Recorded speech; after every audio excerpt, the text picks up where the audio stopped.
Hi, I'm Carrie with Cultivating Wild Roots. Today I'll walk you through all of the supplies that I love to use for seed starting. And as a bonus, if you stick around to the end, I'll show you my favorite homemade seed starting mix. This shelf is soon going to be home to hundreds of seeds that I'll be starting for our summer gardening. Remember last time we talked about how seed starting can be kind of hard for somebody who's never experienced that before. Well, today let's talk about some things that we use and how to start seeds. This is the Thornburns terracotta tomato seed. If you flip it over, you can see here on the back, it says to start the seeds indoors 6 to 10 weeks before the last frost. And a heat mat helps to warm the soil to speed germination. So what does it mean to start seeds 6 to 10 weeks before the last frost? Well, let's take a look and I'll show you guys how to figure that out. So I'm going to give you a sneak peek into my gardening journal. Every garden journal that I begin, I start with the growing specs for my area. So right up here, I write our zone so that I know when I buy any perennials, I know what zone they need to be, and I can have them for a lot longer. Then I write the average first and last frost date. For my area, the first frost will come in the fall around September 21st. The last frost will come May 11th through the 20th. I also add our growing season. So we have an average of 114 days when I'm buying squashes or cantaloupes, things like that. If they are longer than 114 days, I usually stay away from buying them. So let's get to the most important part. If my average last frost date is May 11th through the 20th, then I need to count back so that I know when to start my seeds. So those tomatoes that I showed you earlier, I need to start them between 6 and 10 weeks before my last frost date. So all the way from March 30th back to March 2nd, I can begin those seeds. So those of you who have a average last frost date of May 11th through the 20th, you can just copy what I'm doing.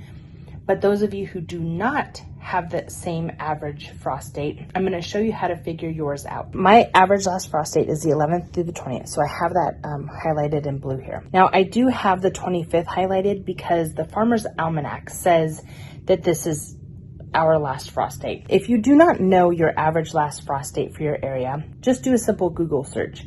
Put in your zip code and ask for the average last frost date. My average last is this week.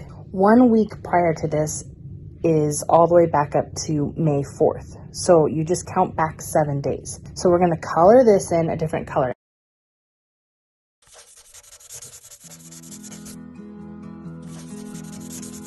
Okay, so now we know the 4th through the 10th is 1 week prior to our last frost date. So if your seeds tell you to plant 1 week prior, this is where it's going to go. Now, I'll show you how to do 2 weeks prior. So we're just going to count back 7 days again.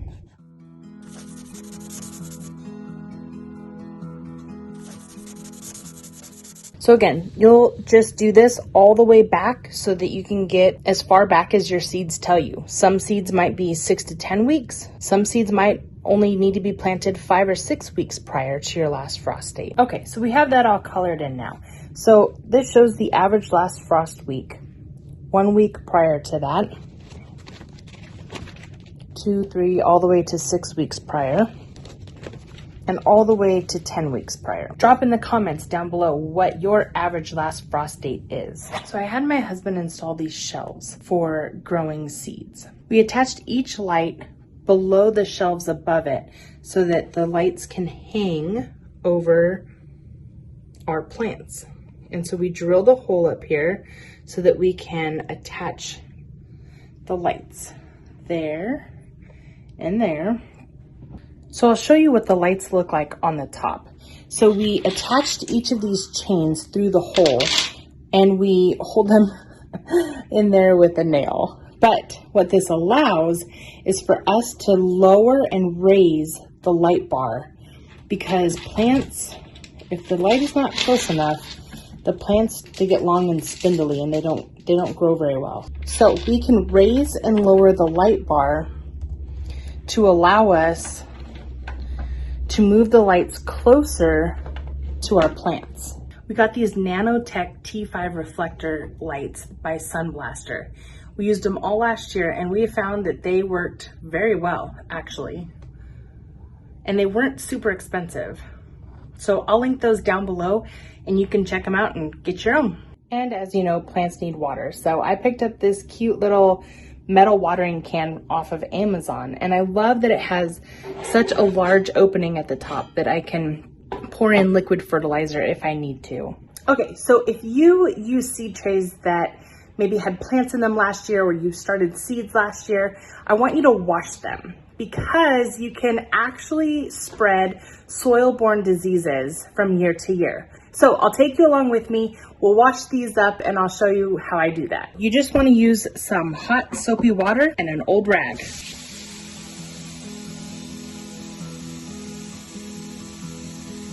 Okay, once you get that done, we're gonna throw our trays in and get them washed up. I really actually enjoy these trays. These are made by the Modern Grower, I believe.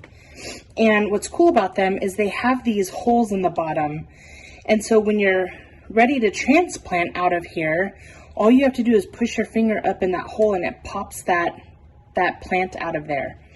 The other cool thing is that on the corners of each of these little cells, there are big long holes, and so that allows for a lot of air to get into your roots, which is really beneficial for them to grow nice and strong.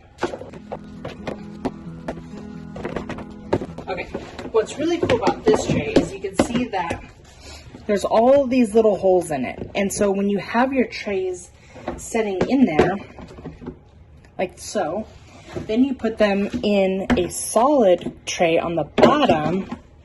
And so then you water down in here and let the roots soak all that water up, because with seeds, you don't want to water on the top. Once that is sitting for about a half hour or so, then you can take this off, dump your water, and then set your trays back all in one piece. So you don't have to take out all of these little trays individually. This blue tray came from Bootstrap Farmer, and they have some amazing, really durable plastic that they use, and I've really enjoyed them.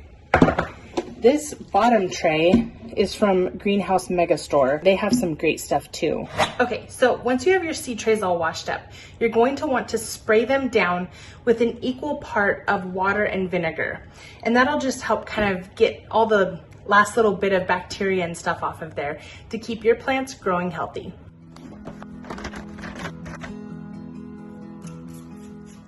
I also like to use fish emulsion fertilizer, and that's a liquid fertilizer. So I add it to my water pot and I water my plants with that. The perk about using the fish emulsion is it's all natural. It's basically a byproduct of the fish industry. And what is cool is like it not only contains your phosphorus, potassium, and nitrogen, it also contains calcium, sulfur, and magnesium, which plants crave. Another thing that you're going to want to have if you're starting seeds inside is a fan, because if you grow these little seedlings and they start getting up tall and they don't have any wind on them, what will happen is their stems will not be strong enough to sustain themselves. And in this Montana wind, you need to have them ready to go outside. Okay, so as I promised before, I'm gonna show you how to make my homemade seed starting mix that I absolutely love. Like seriously, I used it last year and everything did really, really well. Seed starting mix in the store can be really expensive. And so making this yourself and getting all the ingredients separately is actually a lot cheaper. So let's get started. Okay, so when you're thinking seed starting, you want to think light and airy and fluffy, because those seeds have to poke through that and they might not have enough energy to get through something that's really tight and dense. So I'm going to show you what I do here. So I take this really, fancy Rubbermaid container and my super fancy measuring cup, and I do 8 parts Peat Moss, 1 part Perlite, and 1 part Vermiculite. And so I'll show you kind of how I do that. And then I have a few additives that I like to add in. Okay, so Peat Moss is this like kind of airy, fluffy mixture. And so I do 8 scoops of that. Okay, so then we're gonna do 1 part vermiculite. And that kind of has that texture to it. It's very nice for kind of holding on to a little bit of water, but also making the soil really nice and airy. Then the last is perlite.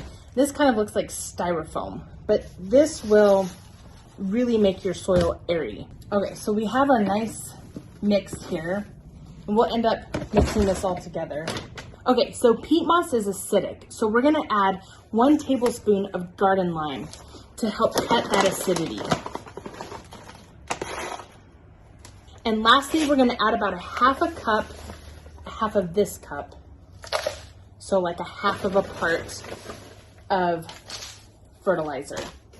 So we have this organic fertilizer that I like to use. Seeds don't need fertilizer to germinate, but what I do find is that when they're ready for some food, it's nice to have that in there. And this organic fertilizer is a slow release fertilizer, and it'll be ready for them when they need it. So once you have your seed starting mix all ready in your bucket, you need to add water to it, because if you just use it dry like this and put seeds in there, it's never going to absorb the water that you want it to. We're gonna add a bunch of water to this, and then we're gonna mix it all up.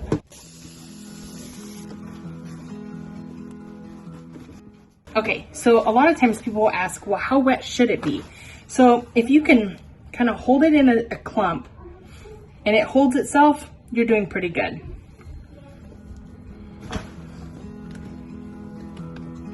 I wanted to say thanks for hanging out with me today. I know this was like a lot to unpack, but I want to encourage you, grab your seed starting stuff, get whatever supplies you need or maybe don't have, and just try starting a few things. Even if you just do a couple tomatoes or something like that, it's better to try and just see if you can do it. And join me on Thursday, because I plan to start a few seeds with you guys together so you can see the process. Remember to like and subscribe down below, and check out this video for some more gardening tips. See ya!